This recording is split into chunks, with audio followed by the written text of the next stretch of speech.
একটা আছে হাইপারক্যালসিমিয়াতে কনস্টিপেশন হয়। হাইপোক্যালেমিয়াতে কি হয়? হাইপোক্যালেমিয়াতে যে আমাদের যে পেরিস্টালসিস অ্যাক্টিভিটিটা কমে যায়, হাইপোক্যালেমিয়াতে কনস্টিপেশন হয়। সিস্টিক ফাইব্রোসিস এটা একটা জেনেটিক ডিজিজ, এটা কনস্টিপেশন করে এবং লাংস প্রবলেম করে, মানে বাচ্চাদের ক্ষেত্রে, অ্যাডাল্টদের ক্ষেত্রে রিকারেন্ট মানে রেসপিরেটরি ট্র্যাক্ট ইনফেকশন করে সিস্টিক ফাইব্রোসিস। আর নিউরোমাসকুলার কিছু ডিজিজ আছে, সেরেব্রাল পালসি, এগুলো খুবই কম রেয়ার। আমাদের ড্রাগের মধ্যে কয়েকটা ড্রাগ মনে রাখতে হবে। অ্যান্টিকোলিনার্জিক যে ড্রাগগুলো আছে, অ্যান্টি স্পাজমোটিক যে ড্রাগগুলো আছে, সেগুলো কনস্টিপেশন করতে পারে বাচ্চাদের ক্ষেত্রে। অ্যান্টি কনভালশন যাদেরকে দেওয়া হয় বাচ্চাদের ক্ষেত্রে হতে পারে, এগুলো অ্যাডাল্টদের ক্ষেত্রে এবং বাচ্চাদের ক্ষেত্রে সবার ক্ষেত্রে হতে পারে। অ্যান্টি সাইকিয়াট্রিক মেডিসিন যেগুলো আছে সেগুলো কনস্টিপেশন করতে পারে। তো বাচ্চাদের ক্ষেত্রে আমরা যে অ্যান্টিকোলিনার্জিক বা অ্যান্টি স্পাজমোটিক যে ড্রাগগুলো ব্যবহার করা হয়, যেমন নোস্পা ব্যবহার করা হয়, হ্যাঁ, ডাইসাইক্লোভিরিন ব্যবহার করা হয়, এগুলোতে কি হতে পারে? কনস্টিপেশন হতে পারে। তাহলে মানে যদি বাচ্চার আপনি সবকিছু করলেন, এক দুই মাসের বাচ্চার মধ্যে কনস্টিপেশন করে গেল, দেখা গেছে তার তার অন্য কোনো সমস্যা নাই, আপনার পায়খানা ঠিক মতো হচ্ছে না, এবং বাচ্চার শরীরটা দেখা যাচ্ছে মানে ঠান্ডা থাকে, যদি এরকম হয়ে থাকে তাহলে সেক্ষেত্রে আপনি ডিএসএ চেকআপ করে দেখতে পারেন যে তার হাইপোথাইরয়েডিজম আছে কিনা। এখন ক্লিনিক্যাল ফিচার্স কি কি নিয়ে আসবে কনস্টিপেশনের? তো কনস্টিপেশন যেটা হচ্ছে হার্ট স্টোর, বাচ্চার অ্যাবডোমিনাল পেইন, যখন বাচ্চা পায়খানা হচ্ছে না, তখন পায়খানা যদি না হয়, কনস্টিপেশন যদি থাকে, তাহলে বাচ্চার খাবার রুচি কমে যাবে। কারণ বাচ্চা খাবে না, কেন খাবে না? খাইলে তার পায়খানা করতে হবে, পায়খানা ইয়া হবে, এই হিসেবে আস্তে আস্তে তার খাবার রুচি কমে যাবে, নাউসিয়া, ভমিটিং, ডিসপেপসিয়া, অ্যাবডোমিনাল ডিসটেনশন। এরপরে কনস্টিপেশনের পরে ডায়রিয়াও হতে পারে, ফিক্যাল সোয়েলিং হতে পারে, রিটেনটিভ ফোস্টার হতে পারে। রিটেনটিভ ফোস্টার হচ্ছে বাচ্চা দেখা যাচ্ছে মানে এভাবে মানে পায়খানাকে ধরে রাখার জন্য, মানে যাতে সে পায়খানা করা না লাগে, সে মানে নিজে জিম খিচা পড়ে থাকে, তাও পায়খানা যাতে সে ভয় পাবে, কারণ তার পেইন হয়। এখানে কিছু ইনভেস্টিগেশন, অ্যাকচুয়ালি তেমন কোনো ইনভেস্টিগেশন ফার্স্ট লাগবে না, হ্যাঁ। প্রথম জাস্ট বাচ্চার আপনি নরমালি ক্লিনিকে ডায়াগনোসিস করে যে ট্রিটমেন্ট আছে ট্রিটমেন্টটা দিবেন। ট্রিটমেন্ট না হলে পরবর্তীতে আপনি বাচ্চাকে ট্রিটমেন্টে কাজ না হলে এই পরীক্ষাগুলো করতে পারেন। একটা এক্সরে করতে পারেন, এক্সরে করলে সেখানে কি মাল্টিপল ইয়ার ফ্লুইড লেভেল পাওয়া যেতে পারে। আর CC with peripheral blood film এটা দরকার হয় না। পজিটিভ অ্যাভয়েড করার জন্য টিএসএইচ, সেরাম ক্যালসিয়াম, সেরাম ইলেক্ট্রোলাইটটা করা যেতে পারে, ক্যারিওটাইপিংটা করা যেতে পারে, ডাউন সিনড্রোম আছে কিনা। এখন রেড ফ্ল্যাগ কিছু সাইন সিমটমস আছে, রেড ফ্ল্যাগ সাইনগুলো একটু মনে রাখতে হবে। রেড ফ্ল্যাগ সাইন থাকলে বাচ্চাকে একটু ইয়া করে দিতে হবে, মানে রেফার করে দিতে হবে। যেমন ডিলেড পাসেস অফ মেকোনিয়াম, 48 ঘন্টা পরে দেখা যাচ্ছে মানে তার এখনো মেকোনিয়াম পাস হচ্ছে না। 1 মান্থ এজের মধ্যে যদি বাচ্চার কনস্টিপেশন হয়, তাহলে এটা রেড ফ্ল্যাগ, এটা পেডিয়াট্রিক গ্যাস্ট্রোএন্টারোলজিস্টের কাছে রেফার করবেন। Failure to thrive, severe abdominal distension, দেখা যাচ্ছে বাচ্চার কনস্টিপেশনের কারণে বাচ্চার ওজন বাড়তেছে না। আমাদের প্রথম ক্লাসে বলেছিলাম যে প্রথম 1 মাসে ওজন হবে 2.5 কেজি, পরে প্রতি মাসে 1 কেজি করে বাড়বে, 2.5 কেজি পরে 1 কেজি করে বাড়বে, দ্বিতীয় মাসে 3.5 কেজি, তৃতীয় মাসে 4.5 কেজি, চতুর্থ মাসে 5.5 কেজি, এরকম করে বাড়তে থাকবে। যদি এরকম না হয়, না বাড়ে, তাহলে সেটাকে ফেইলিউর টু থ্রাইভ হিসেবে, যে পেশেন্টের হয়তো ইয়া হচ্ছে না, তখন পেশেন্টটাকে একটু রেফার করতে হবে। তখন এই যে হার্টস্ট্রাং ডিজিজ হতে পারে, সিস্টিক ফাইব্রোসিস হতে পারে, মেটাবলিক কন্ডিশন হতে পারে, হ্যাঁ। তো এইভাবে এই যে রেড ফ্ল্যাগ যে সাইনগুলো আছে, রাইট অ্যানাল স্ফিংটার যদি হয়, তাহলে অ্যানোরেক্টাল ম্যালফরমেশন হতে পারে, স্পাইনাল কর্ড অ্যাবনরমালিটি কিছু কন্ডিশনের মধ্যে হতে পারে। এই কন্ডিশনগুলোতে বাচ্চাকে রেফার করে দেবে। এখন আমরা দেখো ট্রিটমেন্টটা, কনস্টিপেশনের ট্রিটমেন্টের মধ্যে আমাদের মানে ট্রিটমেন্টের 3টা মানে ইয়ে আছে, স্টেপ আছে। একটা হচ্ছে মানে initial treatment, maintenance therapy, follow up schedule. এই তিনটাই যদি আপনি মেইনটেইন করেন, তাহলে বাচ্চা মোটামুটি একটা কিউরেটিভ স্টেজে চলে যাবে, বাচ্চা সুস্থ হয়ে যাবে। এখন যদি আমরা শুধুমাত্র ফার্স্ট স্টেজটা এখন অনেকে ফলো করে, যে ফিক্যাল ডিসইনফেকশন, বাচ্চা আসছে যে তাকে 3 দিন 4 দিনের জন্য একটা এবোলা সিরাপ দিয়ে দিয়েছে, এরপরে দেখা গেছে 7-8 দিন ভালো, পরে আবার আসছে, আবার একটা এবোলা সিরাপ দিয়ে দিয়েছে, কয়েকদিন ভালো, আবার আসছে, এরকম না করে এটা যে স্টেপ ওয়াইজ যে ম্যানেজমেন্ট আছে, এই স্টেপ ওয়াইজ ম্যানেজমেন্টটা একটু দিতে হবে। স্টেপ ওয়াইজ ম্যানেজমেন্টটা দিলে বাচ্চা সুস্থ হয়ে যাবে। এখন সর্বপ্রথম তাকে counselling and avoid risk factor, যেসব কারণে তার রিস্ক ফ্যাক্টর মানে কনস্টিপেশনের যে রিস্ক ফ্যাক্টর গুলো আছে সেগুলো অ্যাভয়েড করতে হবে। বাচ্চা মাকে কাউন্সিলিং করে দিবেন যে বাচ্চা যদি ফাইবার খাচ্ছে না, তাকে সে যদি ফাইবার ইনটেক করে, ভেজিটেবলস নাই, ফ্রুটস, ফ্লুইড ইনটেক, এগুলো যাতে এর রেট হয় সেটা একটু বলে দিবেন। এখানে বলা হয় যে daily intake of 1 Apple can reduce constipation within few days, মানে 1 সপ্তাহ থেকে 2 সপ্তাহের মধ্যে যদি প্রতিদিন একটা করে আপেল খাওয়া হয়, সেটা মানে খুব আর্লি। বাচ্চাদেরকে তো এইসব বলে বসে খাওয়ানো বা অন্যান্য ফাইবার শাক খাওয়ানো এগুলো খুবই মুশকিল। তো এইসব ক্ষেত্রে যদি অ্যাপেল বাচ্চাকে একটা করে আপেল খাওয়ালে, বাচ্চারা খায়, আপেল খেলে দেখা যাচ্ছে 2 সপ্তাহের মধ্যেই মোটামুটি কনস্টিপেশন ভালো হয়ে যাবে, খুবই উপকারী। Avoid excessive consumption of milk, meat, fatty food, fast food, এগুলো অ্যাভয়েড করবে। এরপরে অ্যাভয়েড মিল্ক, গ্রেপ, এরপরে হচ্ছে পমিগ্রেনেট, পেয়ারা, এরপরে ব্যানানা। যখন ব্যানানা তো উপকারী, গ্রিন ব্যানানা, কিন্তু আমরা জানি যে ডায়রিয়াতে আমরা গ্রিন ব্যানানা দিই যাতে করে মানে পায়খানা শক্ত হয়। তো যে বাচ্চার অলরেডি কনস্টিপেশন আছে তার ক্ষেত্রে গ্রিন ব্যানানাটা অ্যাভয়েড করবে। ড্রাগের মধ্যে ফলিক অ্যাসিড তার ক্ষেত্রে অ্যাভয়েড করবে, জিঙ্ক সিরাপগুলো তার ক্ষেত্রে অ্যাভয়েড করবে। এমিস্ট্রেট যদি কোনো প্রয়োজন না থাকে, এমিস্ট্রেট অ্যাভয়েড করবে। মেডিকেল এডুকেশন, বাচ্চাকে টয়লেট ট্রেনিং দিতে হবে। বাচ্চার যখন একটু বয়স হয় যে বাচ্চা কিভাবে টয়লেট করবে, তাকে মানে নির্দিষ্ট সময়, যে বাচ্চা তো পায়খানা হচ্ছে না, আজকে হয় নাই, যেমন বাচ্চা যখন একটু হাঁটতে পারে, তখন বাচ্চাকে প্রতিদিন একটা নির্দিষ্ট সময়ের মধ্যে নিয়ে টয়লেটে বসে রাখতে হবে। এতে করে মানে 10 মিনিট করে দৈনিক 2 বার আফটার মিল খাবারের পরে। এরপরে হচ্ছে বাচ্চা physical exercise, reduce screen time. এখন বাচ্চারা অনেক সময় সারাক্ষণ মোবাইল চালায়, বসে থাকে, ইয়ে করে, নাড়াচাড়া করে না, দেখা যাচ্ছে এখান থেকে কনস্টিপেশনের জন্য এটা একটা প্রিডিসপোজিং ফ্যাক্টর হিসেবে কাজ করে। তো এই স্ক্রিনিং টাইমটা একটু কমাতে হবে। তো টয়লেট ট্রেনিংটা খুবই ইম্পর্টেন্ট, যে বাচ্চা যখন একটু বয়স হবে, হাঁটতে পারবে, তখন বাচ্চাকে প্রতিদিন 10 মিনিট করে খাবারের পরে যাতে সে একটু বসে থাকে, টয়লেট নিয়ে তাকে বসে রাখবেন, পায়খানা হোক বা না হোক, তাকে বসে রাখবেন। এতে করে তার যে রিফ্লেক্সটা আছে, বাউল পাসের যে রিফ্লেক্সটা আছে, এটা তৈরি হবে এবং এটা কনস্টিপেশনের জন্য একটা প্রিভেন্টিভ মেথড হিসেবে কাজ করবে। এবার আসি আমরা মেডিকেশন। তাহলে বাচ্চা মাকে আপনি যে জিনিসটা বলবেন এখানে, তো যে তাকে আপেল খাওয়াবেন, তাকে সম্ভব হলে 6 মাসের উপরে করে ইসবগুলের ভুসি খাওয়াবে, যে একটু 1 চামচ 1 কাপ পানিতে একটু গুড় দিয়ে অথবা চিনি দিয়ে খাওয়াতে পারেন, এটা উপকারী। আর যেগুলো অ্যাভয়েড করবে, পেয়ারা, পেয়ারা কনস্টিপেশন করে, পেয়ারা একটু অ্যাভয়েড করবে। আর টয়লেট ট্রেনিংটা একটু কাউন্সিলিং করে দেবেন, মুখে বলে দেবেন। আর যে বিষয়গুলো আছে, ফিক্যাল ডিসইনফেকশন, মানে এখন বাচ্চাটা যখন আসছে অ্যাকুইট কনস্টিপেশন নিয়ে হসপিটালে, কিন্তু স্বাভাবিকত আসে যদি বাচ্চার কষ্ট হয়, দেখা যাচ্ছে অনেক বেশি কষ্ট হচ্ছে, বাউল পাস হচ্ছে না, যদি এমন একটা কন্ডিশন হয়ে যায়, তখন হসপিটালে আসে বা ডক্টরের চেম্বারে আসে, আদারওয়াইজ চেম্বারে আসে না। তো যখন এই অবস্থার মধ্যে আসছে, প্রথম যে কাজ আছে সেই কাজ হচ্ছে মানে বাচ্চার যে কোলনের মধ্যে, যে আমার এখানে যে আমরা কোলন ধরি, যে এখানে হার্ট মাস অফ স্কুল এখানে জমে আছে বিভিন্ন জায়গায়, এখন আগে এগুলো ক্লিয়ার করতে হবে। এগুলো ক্লিয়ার করে যে তার কোলনিক ডায়ামিটারটা আছে, এটাকে আগে ক্লিয়ার করতে হবে, যে এখানে এখন তেমন কিছু জমে নাই, এটাকে ফার্স্টলি ক্লিয়ার করে ফেলতে হবে। এটাকে যখন ক্লিয়ার করে ফেলবে, তখন এটা ক্লিয়ার করার পরে এটার জন্য আমাদের অ্যাকুইট যে ট্রিটমেন্ট আছে, এটা আমরা দেব 2 থেকে 3 দিনের জন্য অ্যাকুইট ট্রিটমেন্টটা দেব। আর অ্যাকুইট ট্রিটমেন্ট 2-3 দিন দেওয়ার পরে মেইনটেনেন্স থেরাপিটা হবে ফর নেক্সট 2 মান্থ, 2 মাসের জন্য একটা মেইনটেনেন্স থেরাপি দিয়ে দিবেন। এরপর বাচ্চাকে ফলো আপে রাখবেন। এটা হচ্ছে ট্রিটমেন্ট। তাহলে প্রথম অ্যাকুইট ম্যানেজমেন্ট, এরপর হচ্ছে 2 থেকে 3 মাসের একটা ম্যানেজমেন্ট। এটা এই হিসেবে দিলে মোটামুটি বাচ্চা খুব আগে সুস্থ হয়ে যাবে। এখন অ্যাকুইট ম্যানেজমেন্টে বা ফিক্যাল ডিসইনফেকশন, সেখানে আমরা কি করব? এখানে ফার্স্ট চয়েস অলওয়েজ বাচ্চাদের ক্ষেত্রে আমাদের ফার্স্ট চয়েস হবে non invasive oral medication. Non invasive, তাহলে ইনভেসিভ কোনগুলো? ইনভেসিভ মানে হচ্ছে যে এনেমা বা গ্লিসার সাপোজিটরি, এগুলো হচ্ছে ইনভেসিভ। আর নন ইনভেসিভ হচ্ছে ওরাল মেডিকেশন গুলো হচ্ছে নন ইনভেসিভ। এখন ওরাল ম্যানেজমেন্টে আমরা নন ইনভেসিভ ওরাল ম্যানেজমেন্ট সর্বপ্রথম আমরা যেটা দিতে পারি সেটা আছে আমাদের polyethylene glycol 1 gram per KG per day into divided dose. 3 দিনের জন্য আমরা এটা দেব। এটা প্রত্যেকগুলো মনে রাখার দরকার নেই, বাজারে এটা অ্যাকোয়ালেক্স পাউডার নামে পাওয়া যায়। এটার সাথে একটা কাপ দেওয়া থাকে, ওই কাপ 1 কাপ পাউডার সমান 17 গ্রাম। তাহলে আমরা এখানে বলছি যে 1 gram per KG per day, তাহলে ওজন 10 কেজি হলে আধা কাপ পাউডার আধা কাপ পানি মিশিয়ে দিনে 2 বার। হ্যাঁ, তাহলে এখানে মোটামুটি 17 গ্রাম থাকে। যদি 10 কেজি থাকে তাহলে 10 কেজি থাকলে আমরা আধা কাপ পাউডার আধা কাপ পানি মিশিয়ে দিনে 2 বার 3 থেকে 5 দিন আমরা এটা দিতে পারি। 3 দিন দিলে চলবে। এই যে অ্যাকোয়ালেক্স পাউডারটা, এই যে ছোট একটা কাপ থাকে, হ্যাঁ, এখানে কিভাবে মানে বলে দিবেন যে এখানে যেভাবে আছে ওইভাবে একটু ইয়া করবেন। ফোড়ে বাচ্চা মাকে বলবেন যে ভিতরে কাগজ দেওয়া থাকে ওটা পড়ে, অথবা আপনি লিখে দিবেন যে এখানে যদি 10 কেজি ওজন হয়, এটা একটু বেশি গেলেও কোনো সমস্যা নাই। তো এটাতে কি করবেন যে এটা পরিমাণ ভিতরে একটা কাপ দেওয়া থাকবে, ওটা 10 কেজি পর্যন্ত আধা কাপ পরিমাণ দিবেন, দিয়ে সেখানে আধা কাপ পানি মিশিয়ে দিনে 2 বার 3 থেকে 5 বার 3 থেকে 5 দিন পর্যন্ত। এটা ভেরি ইজি টু প্রিপার অ্যাকোয়ালেক্স পাউডারটা। তাহলে এটা হচ্ছে ইনিশিয়াল ম্যানেজমেন্টটা। সেকেন্ড চয়েস আমাদের যে ইনভেসিভ, যে বাচ্চা এগুলো খাইতে চায় না, হ্যাঁ, বা এগুলো খাওয়ানো চায় না, অথবা আমি এটা খাওয়ালাম তাও খুব একটা কাজ হচ্ছে না, তখন এনেমা এনেমা দেওয়া হয়। ফ্রি এনেমা নামে যেগুলো পাওয়া যায়, ওটা হচ্ছে মানে আধা হাফ টু 1 বোতল পার রেক্টাল ওডি অর বিডি দিনে একবার অথবা দুইবার। ওটা এখন বাচ্চা 2 বছরের নিচে হলে এটা অ্যাভয়েড করা হয়। ফ্রি এনেমা এখন শুধু রাখা হয় কারো যদি কোলোনোস্কোপি করা হয় তাদের ক্ষেত্রে দেওয়া হয়, এছাড়া অন্যদের ক্ষেত্রে কিন্তু এনেমা ব্যবহার হয় না। জাস্ট একটু জেনে রাখেন মানে জানার জন্য, এটা বলে দিলাম ফ্রি এনেমা দেওয়া যায়। কিন্তু এখন যেটা নরমালি ব্যবহার হয় সেটা হচ্ছে গ্লিসারিন সাপোজিটরি, যেটা গ্লিসার সাপোজিটরি নামে পাওয়া যায়। তাহলে আমাদের ফার্স্ট চয়েস হবে অ্যাকোয়ালেক্স। হ্যাঁ, অনেক সময় আছে যে কিছু বাচ্চা আছে খাইতে চায় না, আর কিছু বাচ্চা আছে যে সে তাকে সাপোজিটরি বা ডোজ দিতে দেয় না। তো এখানে যেটা আছে, এখানে আমাদের এনেমাটার দরকার নাই, গ্লিসারিন সাপোজিটরিটা মনে রাখবেন ইনভেসিভ প্রসিডিউরে। সেটা হচ্ছে বাচ্চাকে 1.15 গ্রাম মানে 1.5 গ্রাম দেওয়া হয়। 2 থেকে 6 বছর পর্যন্ত একটা সাপোজিটরি পার রেক্টালি দিনে 2 বার একটা দিলে হবে। 2 থেকে 6 বছর, আর 6 বছর অথবা তার বেশি হলে দুইটা সাপোজিটরি দিতে পারেন, 1.5 গ্রামের দুইটা, অথবা 2.3 গ্রামের একটা 12 ঘন্টা পর পর দিলে হবে 3 দিনের জন্য।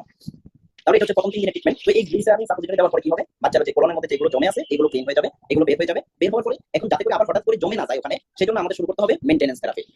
তাহলে আমাদের প্রথমে অ্যাকুইট প্রেসক্রিপশনে লিখে দিবেন যে গ্লিসার সাপোজিটরি দৈনিক মানে 1.15 গ্রাম, সকালে একটা রাতে একটা, দৈনিক 3 দিন।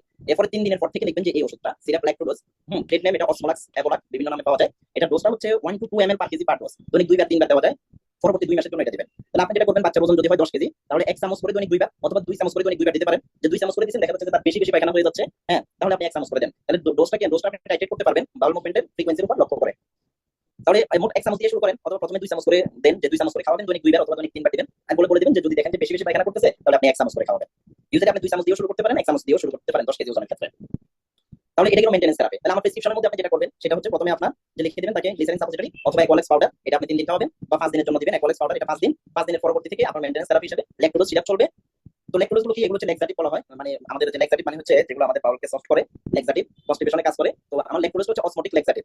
সেটা কি করে? এটা কোলনের বাহির থেকে মানে ওয়াটারকে টেনে কোলনের মধ্যে এনে যে স্টুলটা আছে এটাকে সফট করে দেয়, সফট করে ইজি টু পাস। তাহলে আপনি ল্যাক্টোজ দিতে পারবেন। যে ডুরালাক্স নামে কিছু ট্যাবলেট পাওয়া যায়, ওইগুলো কিন্তু বাচ্চাদের ক্ষেত্রে বা 12 বছরের নিচে ওইগুলো দেওয়া যায় না। ইউজুয়ালি ওইগুলো স্টিমুলেন্ট ল্যাক্সাটিভ বলা হয়, ওইগুলো নার্ভকে স্টিমুলেট করে তারপরে বাউল পাস করে। তো এগুলো যদি ল্যাক্সাটিভ ল্যাক্টোজ এগুলো যখন ফেল করবে তখন ওইগুলো দেওয়া হয়, ইউজুয়ালি ওইগুলো সাধারণত দেওয়া হয় না। অ্যাডাল্টদের ক্ষেত্রে ওইগুলো অ্যাভয়েড করতে চেষ্টা করবেন।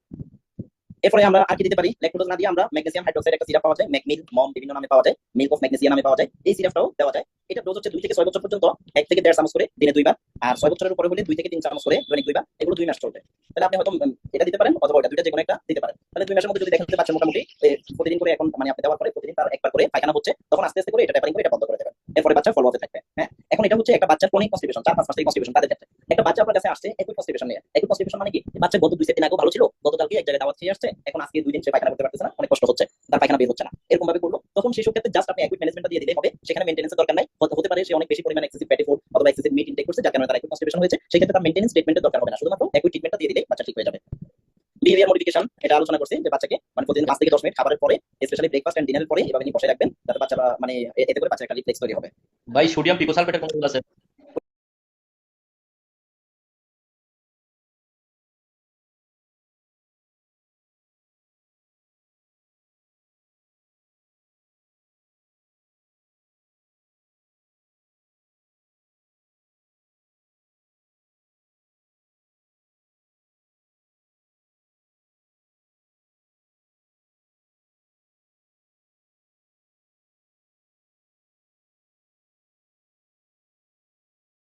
ইজি লাইফ লাইফটা স্টুডেন্ট না, ওটা সবাই কোম্পানি বলতেছে 1 মাস থেকে কাজ করে খুব ভালো হচ্ছে, এটা কি কতটুকু? আমরা 1 মাসে কেন দেব? 1 মাসে তো যদি তার ফাংশনাল হয় সেটা আমরা অপেক্ষা করব। আচ্ছা আচ্ছা। সোডিয়াম পিকোসালফেটটা একটু ইয়াতে দেওয়া ভালো, ডিলে করে দেওয়া ভালো। হুটহাট ইউজ করলে ওটা আবার খুব বেশি বাউল মুভ করে ফেলে, এটা একটা প্রবলেম হয়।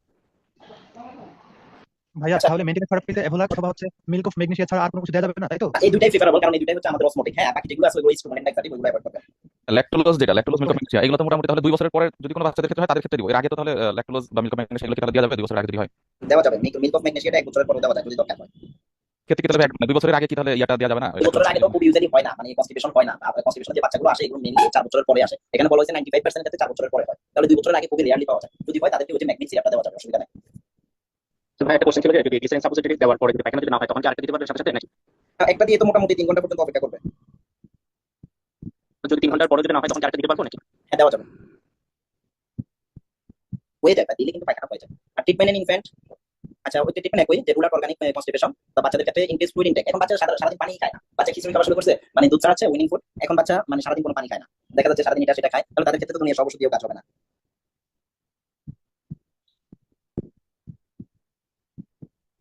অ্যাভয়েড করবো কি আমরা, এনেমা, হিস্টোমোনিন, লেক্সাটিভ, মিনারেল অয়েল, এগুলো একটু অ্যাভয়েড করবো। ডিসকন্টিনিউশন মানে আমাদের ট্রিটমেন্ট কখন, তো যে আমাদের যেটা আছে, যদি লেক্সাটিভ বাচ্চা যদি রেগুলার সফট ডেইলি স্টুল যদি হতে থাকে, এরপরে হচ্ছে no episode of acute constipation or faecal incontinence for 3 to 6 month, তখন আমরা লেক্সাটিভ গুলো বন্ধ করে দেবো। ইউজুয়ালি এতদিন অপেক্ষা করা লাগে না, বাচ্চা যদি দেখি যে ভালো আছে, প্রতিদিন একবার করে তার স্কুল পাস হচ্ছে, কোনো সমস্যা হচ্ছে না, তখন এটা বন্ধ করে দেওয়া যায়। ভাই মিল্ক অফ ম্যাগনেসিয়া একটা কথা বলছিলেন হচ্ছে ট্যাপারিং করে আস্তে আস্তে বন্ধ করতে হবে, এটা কি সবসময় ট্যাপারিং করে? ব্যাপারই না, সবগুলো ক্ষেত্রে বলছি 2 মাস আমরা দিয়ে দিলাম, 2 মাস দেওয়ার পরে আমরা দেখা যাচ্ছে যে পরবর্তীতে 2 মাসে বাচ্চা সুস্থ হয়ে গেছে, 2 বার করে দিলাম, এখন একবার করে দিলাম, একবার করে দিয়ে আস্তে করে এটা বন্ধ করে দেবো। ট্যাপারিংটা ইম্পর্টেন্ট না, ম্যান্ডেটরি না। জাস্ট হচ্ছে লেক্সাটিভ ডোজ, ধরুন কেউ প্রতিদিন 3 চামচ করে পাচ্ছে, এক বেলা 3 চামচ করে পাচ্ছে, তো তার ক্ষেত্রে হঠাৎ বন্ধ না করে তার ক্ষেত্রে আমরা 2 চামচ গেলাম, 1 চামচ গেলাম, যে যাতে করে দেখতে আমরা বুঝে নেবো যে এটা 3 চামচের কারণে হচ্ছে না, সে টোটালি এখন সুস্থ হয়ে গেছে। ওই জিনিসটা বোঝার জন্য একটু জাস্ট আমরা গ্রেজুয়ালি ডোজটা ডিক্রিজ করবো।